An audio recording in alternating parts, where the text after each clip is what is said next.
Il s'agit avant tout d'une rencontre entre le studio Ville Intelligente, Ville Apprenante de l'École urbaine de Lyon et l'association Fréquence École. Le studio Ville Intelligente, Ville Apprenante développait un projet de recherche sur les îlots de chaleur dans les cours d'école, tandis que l'association Fréquence École travaillait, elle, sur le développement des compétences numériques des enfants. Ensemble, ils ont créé le projet Ça va chauffer. Un projet permettant de développer des compétences environnementales comme numériques.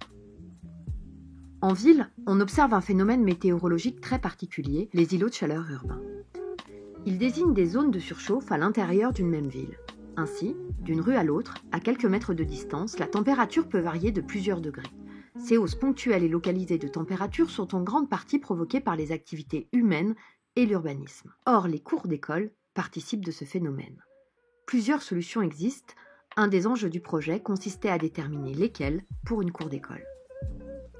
La ville de Villeurbanne a réaménagé certaines de ses cours d'école, notamment à l'école Édouard Herriot, avec l'installation d'un revêtement clair, poreux et perméable et des plantations végétales.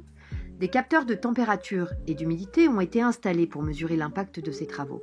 Nous avons alors choisi de saisir cette fantastique opportunité pédagogique. Le projet en classe répondait à 3 objectifs pédagogiques. Comprendre ce qu'est un capteur, ce qu'est une donnée, 2 notions fondamentales de la ville intelligente. Apprendre à représenter une donnée pour la rendre lisible, la comparer, l'analyser. Sensibiliser à un phénomène microclimatique pointu, les îlots de chaleur urbains. Nous avons expérimenté le kit pédagogique Ça va chauffer au sein de l'école primaire Jules Guesde à Villeurbanne, où les capteurs de température et d'humidité avaient été déployés par les chercheurs. 2 classes de CM1 et CM2 ont ainsi découvert cette version bêta, améliorée ensuite grâce au retour des enseignants et des élèves.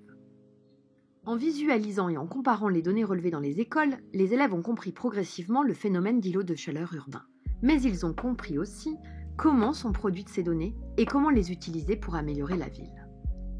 Ces expériences positives montrent que Ça va chauffer est un dispositif pédagogique adapté au cadre scolaire, mais aussi mobilisable dans des contextes plus ouverts, sans que le jeu nécessite pour autant d'adaptation majeure. Les supports du kit pédagogique seront bientôt disponibles en licence libre sur le site de Fréquence École pour que chacun et chacune puisse s'en saisir pour le réinvestir.